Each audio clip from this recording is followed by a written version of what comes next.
This is not about which show has the best quality or the best world building. Some of the greatest stories are great because they challenge their characters in new and interesting ways. However, that does not mean I want to live there.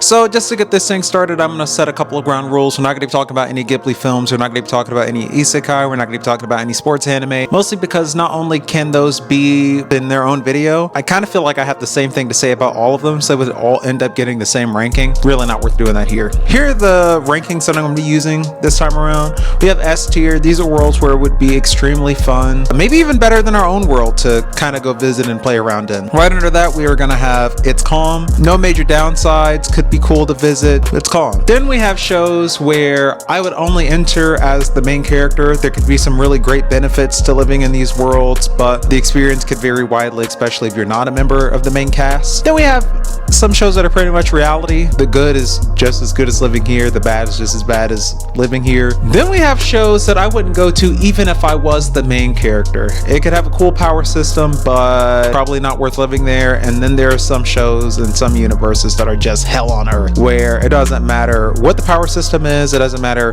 what member of the cast you are, it is simply not worth living here. We're going to start off with a classic, probably one of the most well-known anime of all time, and that's Dragon Ball. What's awesome about Dragon Ball is that the power system is universal. Pretty much anyone in this can use it, but you will need someone to teach it to you. But there is magic, and there is some pretty cool and great tech. Lots of fun places to visit. The likelihood that you'll get into a planet-busting death match with an alien demigod is pretty low unless you're a member of the main cast. But even if you do die, they'll probably bring you back with the Dragon Balls. For Dragon Ball, I have to say it's pretty calm. And again, this is not a ranking of the quality of the show or anything. This is just how fun I think it would be to live in these universes. Next up, we have Naruto. Naruto also has a universal power system with chakra. You need to study it and you need to practice it pretty diligently in order to be good at it. Even if you do get good at it, you still kind of might get the short end of the stick because most of the best powers you have to be born into with Kekkei Genkai and all that kind of stuff. The craziest thing about this power system is that even though you can like launch nuclear bombs, you could still die from like fires or being stabbed. That's not to say that that's likely, but there are trade-offs. There's lots of poverty in this universe. There's lots of child soldiers. The setting is pretty much in medieval times. It's a bit anachronistic, but it's mostly medieval. So if you're not living in the Leaf Village, which could get blown up by any one of their numerous war enemies, you might be in for a tough time living in this universe. For the most part, would not want to be one of those fodder Jonin or Chunin or whatever, one of those fodder people in the background that just gets blown up whenever there's a major event that happens. I'm gonna go with this one is only cool if you're the main character. Next up, we have Bleach. This one's already kind of gonna be discounted because you have to pretty much be dead or Quincy in order to access the power system of this world. He's got no powers from the dude in Bleach because Bleach is a terrible show. Because otherwise, there's no real guarantee that when you die that you'll get any of these powers. However, demons do roam the planet, so if you're not like a Quincy or have some sort of special power or something, you could just get eaten by a hollow. Again, this universe is only cool if you are part of the main cast. Of course, One Piece, the last of the big three that we have here. One Piece is sort of a kitchen sink. Pretty much anything goes in this verse. The standard of living varies so differently from person to person in this universe, it's kind of hard to have a definitive answer. The power systems, because this universe does have multiple power systems, we have both devil fruits and hockey. And depending on where Oda falls with the whole emu power, this could be a third power system. All of them are pretty rare unless you have a master to teach you hockey, you live somewhere or in the right place at the right time to get a good devil fruit, or you make a contract with the devil of the world. You're not really going to end up with one of these powers. The islands themselves are again all over the place in terms of chronicity. Like some of these islands, you might be living in the future, you might have a life better than we have it here, or you could be somewhere living in a hut under a dictatorship. It really all depends. There is no definitive place where you could land in the One Piece verse. Really, if you're any of the main characters, like if you know you're going to get a devil fruit and get some hockey or whatever, you could just chill out and like take over an island and just live good until some rubber man comes along and like bust up your whole operation you got going on. Until that time, it might be chill. If you're just a random citizen, pretty much prepare to be oppressed. Pretty much everyone in this world with any amount of power is also like truly corrupt. Yeah, it's really Games of Thrones-esque. I would say this is cool if you're the MC. Next on the list we have Yu-Gi-Oh! This might even be a controversial take, but I think the game actually plays out better in the show than it does in reality. If we could solve all of our world conflicts with a children's card game, I think we might be better off as a society. Yeah, living here would just be super fun. This probably might be the highest one on this list. I really can't see any downside. All the top duelists are absolutely swagged out. Allow me to remind you.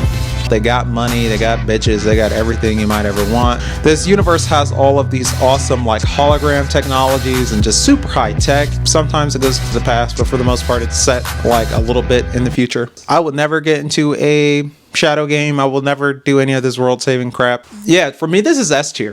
All right, next up we have Pokemon. There's some cool techs and some cool places to go. Generally it's safe even for kids to roam around without any supervision. The world building here isn't as developed because this show is obviously built for children, but I would imagine this would be pretty horrifying if this were more realistic. It would look something more like Pal World, which might bring its ranking down kind of a bit, but as it is, it's pretty calm. Yeah, not really too much to say about Pokemon. Pretty fun place, it's calm. I honestly couldn't think of anything positive to say about this next show. This is Attack on Titan. Set in medieval times, we have these giant titans roaming the planet. Even the MC has a pretty bad time, so if you're just some regular non-main character, you're cooked. Yeah, this is hell on earth. I wouldn't want to live here.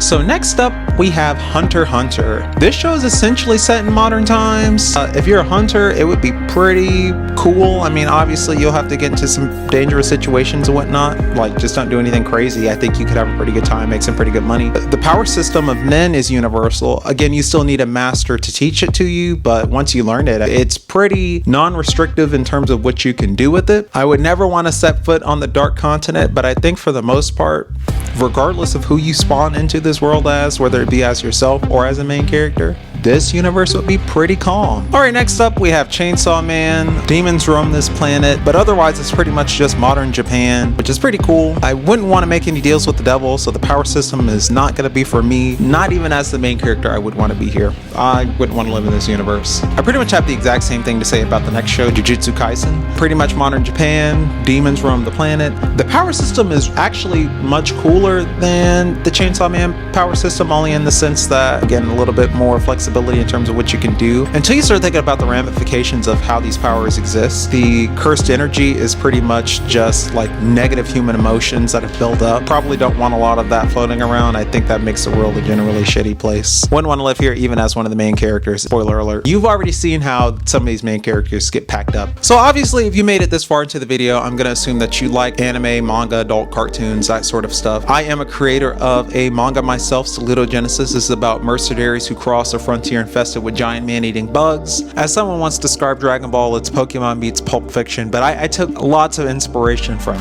Dragon Ball, Naruto, Hunter x Hunter, Samurai Champloo to make this series. And I thought this would be a really great opportunity to kind of tell you guys a little bit more about it and where I put it in its world building. Alright, so here's the setup. Society has struggled to evolve along these giant man-eating bugs, and it only survives in these 10 strongholds that are protected by mercenaries that can wield this universal mystic force called Salutogenesis, which is where the show gets its name. Our main characters, Maverick, Omani, and Kalos, are drawn to the lifestyle of being a mercenary because mercenaries in this world are the most highly paid and respected people, and their campaign begins in that stretch of wildlife between the strongholds known as the frontier, where civilization isn't really protecting anyone. In this world, you can make some pretty good money if you're a mercenary, but again, there are so many civilizations that vary between being very far behind in terms of their technological advancements, and then there are some civilizations that are like the peak of humanity, like even more advanced technology and access to things that we have even here in our world. Salutogenesis has a universal power system. If you're a regular person kind of wanting to level up, this is pretty awesome. You would either need a master to teach it to you, or you would need years of study and practice in order to get good at it. But the really awesome thing about this power system is, like Nen or like Ki, it's universal, but also has the upside of warping reality. So in the same way that chakra is pretty much like magic, even though we don't like to associate it with magic, when the character characters are doing speed feats. They're not just moving faster, they're literally warping reality around them to allow that thing to happen. I thought this would be a really cool way to be able to get the characters to do some pretty awesome feats without necessarily having to power scale them to the moon and back. After a point, the characters just kind of get out of hand. I would say this world is great if you're part of the main cast. Otherwise, I wouldn't really want to live here myself. I'm not big on bugs. I'll send you a free chapter of Salutogenesis and I'll let you be the judge of that for yourself. Go to www.saluto-genesis.com.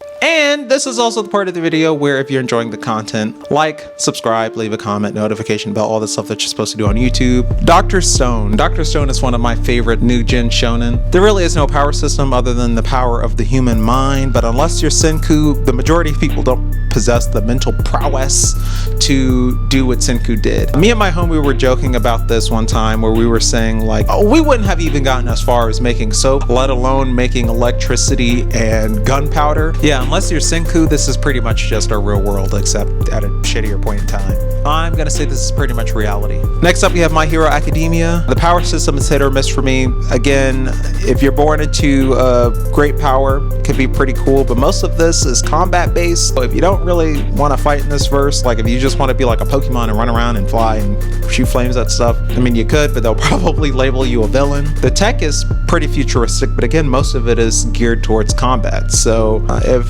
there was a real world parallel, I will say a lot of the times that like military tech does trickle down to consumer goods. I don't really know if it's for me per se.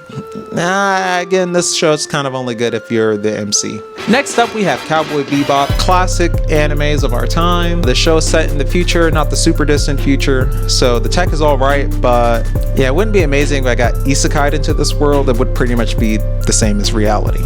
So next up, we have Berserk. Life is shitty, especially for the main character of this show. No plot armor to be found. I mean, it might even be considered a little bit more merciful if Guts actually died in some of these situations. It's just straight up set in medieval times. The power system isn't much of anything worth living in this verse.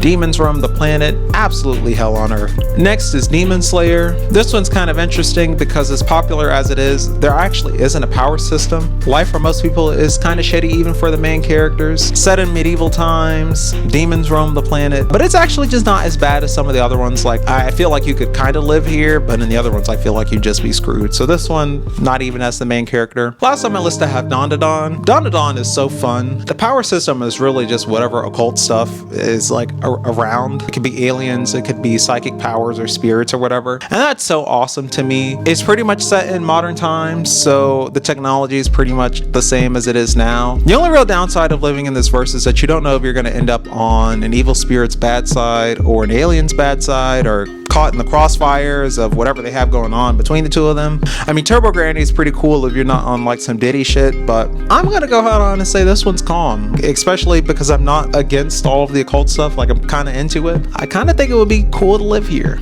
Not awesome, but pretty cool. All right, I think that wraps up the video for today. Make sure that you check out the other ranked videos that I have here and check out Salutogenesis and subscribe and bye.